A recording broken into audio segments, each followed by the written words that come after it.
Let's take a look at the best and worst move of the offseason so far. You let me know in the comments the best move, not necessarily your favorite, but a move that's just like that was a good move and the worst move. Again, this is something where it's like we always, we're drinking the Kool-Aid hard as ever this offseason. So we have to look at what's something that's like, yeah, it's okay, could have been better. So let's look at the best move first. And for me, it's Emmanuel Moseley. 1 year deal, $6 million. And the reason for this is because he is a player that's on the rise. Cameron Sutton's a little bit older, signed a big deal. So that's the difference in these two. Obviously, I love the Cameron Sutton move, and it's a starting plug and play day one starter at corner for us. But I just like the Moseley deal because it's a 1 year, $6 million deal. He's coming off the injury, so you're able to get him for a little bit cheaper. He's a guy that was on the rise in San Francisco, had earned a starting job, was on his way to his best year ever this year until he gets hurt. So we're getting him on the upswing versus usually get free agents after they've really done stuff, proved themselves, then they get a big deal. Brad Holmes is finding guys on the upswing, which is really huge. So that's one of my favorite moves. Also, I love that we've got guys that we can actually say their names. Like I just got Owarie's name down and he's gone, which is fine. But we've got Sutton, Montgomery, Moseley, McCain, easy names. Levi Onzawerke, right? I finally got his name down. He doesn't ever play. So we've got names that we can actually say. That's a side note. Okay, David Montgomery too. Just another one, real quick. Another move that I love this offseason. He is better than Jamal. He's better. He's just better. And we all got attached to Jamal because he says things and he is goofy and stuff. And that's all. That's fine. But on the field, David Montgomery is a better running back. And so the fact that we were able to get him, just the way that worked out, is a great move. Now let's look, and of course, CJ Gardner Johnson. That, of course, it's almost too obvious to even pick that one. It wouldn't be a fun video because we all know that. All right, let's take a look at maybe the move that we didn't like, or that just is like, okay, whatever. For me, it's a couple. Like Craig Reynolds, great story. You get him for 1 year, $1 million deal. So fine, whatever. Maybe he doesn't even make the team after camp. But Craig Reynolds, I was all about him, right? Netflix, a great story. And he came in and played well the first year Dan Campbell was here. Remember that season was just a whole bunch of, hey, let's play really hard and hopefully we can get something done. But he's not explosive. He's not big. He's not fast.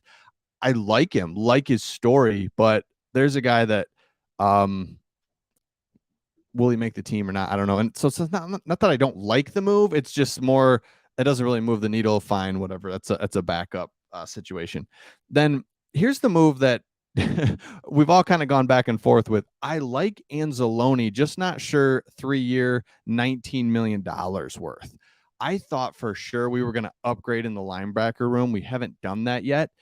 And I'm learning more about the Lions, and that is they don't value the linebacker position as much as other positions. Defensive ends, corners, secondary is a big deal.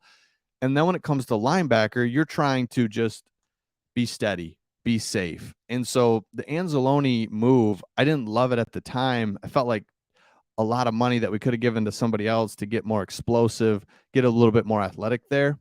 Now, as I've talked through it, I get why we did it because it's a guy that we know, guy that knows the system, guy that's always in the right place, a guy that, if you remember in Hard Knocks, it was like Anzalone always is in the right spot. There was a small little part. It wasn't a big deal in Hard Knocks, but it was a couple little segments where they alluded to how Anzalone is always right. He's always in the right spot. So I've come to like the move more, but that's the one move that I wouldn't say it's the worst move in the world, but it was the one that I didn't like at the time, and I'm starting to like it more and more. Just I get what we're doing. Let's be safe. Let's just make sure we have that linebacker position buttoned up, but not, let's go really spend our resources, secondary defensive end. So let me know your thoughts in the comments on that. Anzalone, help me out there. I think you know what I'm saying. I like Anzalone.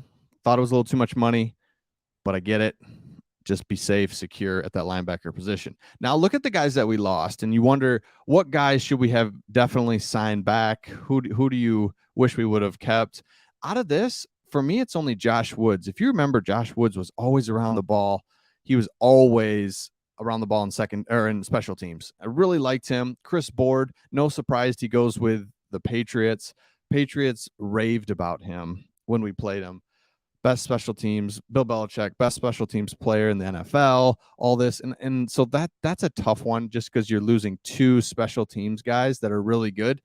But everybody else makes sense. Can't keep them. Mike Hughes, Owarie, those are two guys that, hey, cornerback position, you guys provided us depth, but we had to improve. You guys are no longer our backups. Now our backups are Akuda and Jerry Jacobs, which is really, really good. So we had to move on from them.